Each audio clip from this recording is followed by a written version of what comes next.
Welcome to Walker of Worlds podcast. My name's Rachel, and this is a podcast where we step behind the veil and take a look at some long lost and little known spooky stories and urban legends. If you like stories that keep you awake at night, please do consider subscribing to the channel and turning on all notifications. So we've talked a lot about my old apartment. There's several previous episodes on all that happens in there, and they're all compiled into a playlist on YouTube so that you can go and chart the strange comings and goings of that building. And this wasn't some 100-year-old building. This was a building that had been around for around about 10 years when I originally moved in, but which, with some research, we discovered was built on the site of an old factory. The factory burned down, and like many places, the site was repurposed for housing in the early 2000s. As far as I know, no deaths were recorded in the factory nor in the new apartment buildings, but they still came with an air of oddness to them. Current tenants still report strange occurrences within their homes, and a number have moved on because of what happens there. In fact, anyone who stays in those apartments longer than 12 months is considered to be a long-termer. Something I did mention in previous episodes were the number of UFO sightings that I had while living there.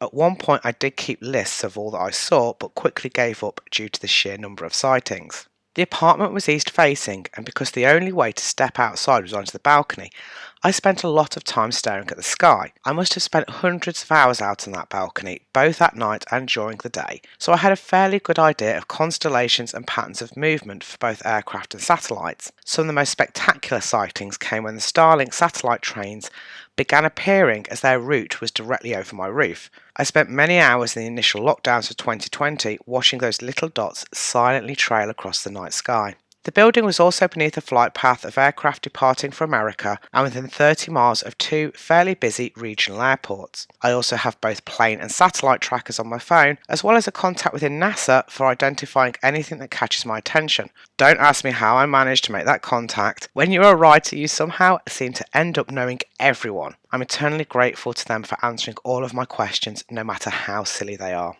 Because I was on the top floor, I had a fairly big chunk of sky to play with. On top of that, the town has some of the highest elevations in the area, to the point of being able to see planes take off from an airport 70 miles to the south. In the evenings and during the night, you'll often see aircraft landing lights coming straight for you before they slowly fade out and are replaced with the familiar blinking lights that we all know.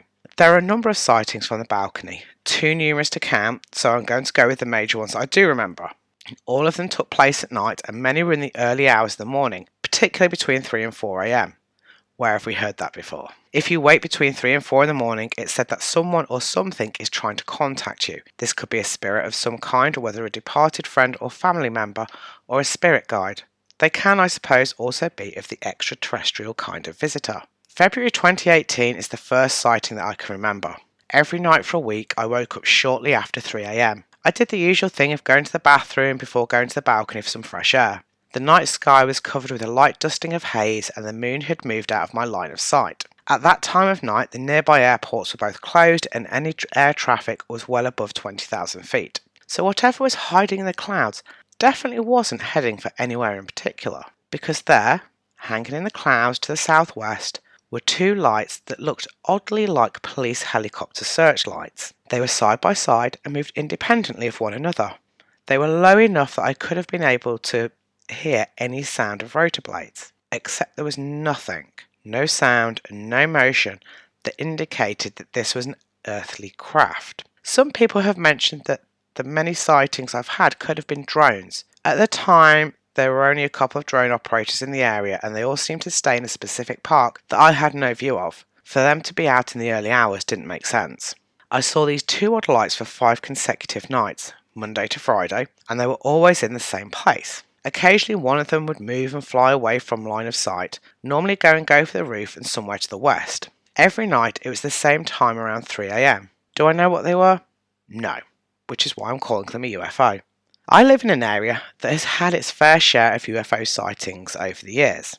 In October 2021, shortly before Halloween, a woman was standing outside having a cigarette when she spotted something strange in the skies. She said that the object was a solid triangle and had several lights around the edges. She is quoted as saying it was a big, black, triangle-shaped object with 5 big lights on it. one at the front at the tip of the triangle, two at the side, and one at either side at the back. It turned my legs to jelly and it took my breath away. She said the lights appeared to have a misty quality, despite the sky being clear and crisp. The woman, aged 43, screamed for her partner, and the object slowly moved up the garden and away over some trees. The infamous Tic Tac UFO was also seen over the local area in 2021, with a resident managing to get a photograph of the strange cylinder object. She shared it to a UFO hunters group on Facebook before a British tabloid newspaper picked up on the story. In October 2007, a large object was seen moving fast and low over the town's perimeter road. In May 2014, two different people saw two different objects in the same area at two different times of the same night. One man saw a yellow light crossing the sky at 1:35 a.m, and the other man saw a blue light in the sky that hovered before disappearing at 9:20 p.m. The witness to the first incident said, "I saw a bright light about the size of a usual plane above the area, but there was no sound. There may have been a red tinge to the light, but it was mostly yellow. No lights were flashing, so I've ruled out planes, and it was also travelling at a steady speed to the east of my position. It mostly went in a straight line, but wavered every now and then. I watched it until it went behind some trees outside of my view." The second witness stated, "I was sitting in my garden when I spotted a blue light travelling at speed. It moved across the sky very quickly at first and then hovered from side to side before disappearing. Less than 20 minutes later, the same or similar light was again spotted by my partner, who alerted me. I tried to take pictures on my iPad. The light appeared to be above the estate." It was in the early dark hours of December 2020 when another caught my eye. It was probably about 4 a.m. and we were in the depths of another lockdown, so air traffic was still not up to the levels that we're seeing today. It was a hazy night with just a wisp of cloud in the sky. As I was standing on the balcony, I noticed twin red lights flying northeast to southwest. Plane trackers confirmed that there were no planes in the area, and the speed, height and direction of the craft pretty much confirmed that it wasn't a drone. There was also no noise. There were no cars, no trains, no planes, and no birdsong. Just these two lights seemingly joined and flying silently through the night. They eventually disappeared over the roof and onto wherever they were going. One of the most spectacular sightings that I had was in my final week of living in that apartment. I remember that it was the final Sunday that I was there, and as it was October, sunset was fairly early at around 6 p.m. This sighting would have happened at about 8 p.m, so the sky was fully dark. The night was also clear and I had a good view of the stars. There, in the east, were three bright lights hanging in a triangle formation.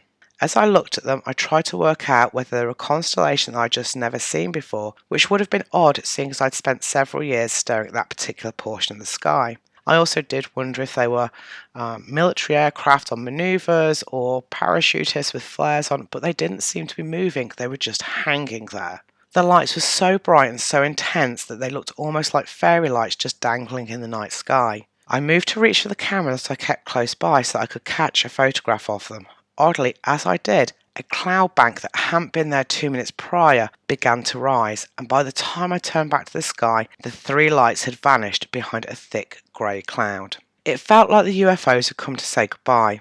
At the time, I was sad about leaving that apartment, no matter how much pain and stress it had brought me. I'd written several best-selling books in that apartment and had some of the craziest moments of my life while living there, as well as some of the darkest. I'd done more than I could ever imagine while living beneath that roof and discovered so much about myself. Saying goodbye was hard, and it felt like the lights in the sky that had kept me company on some of the darkest moments of my life were bidding me farewell.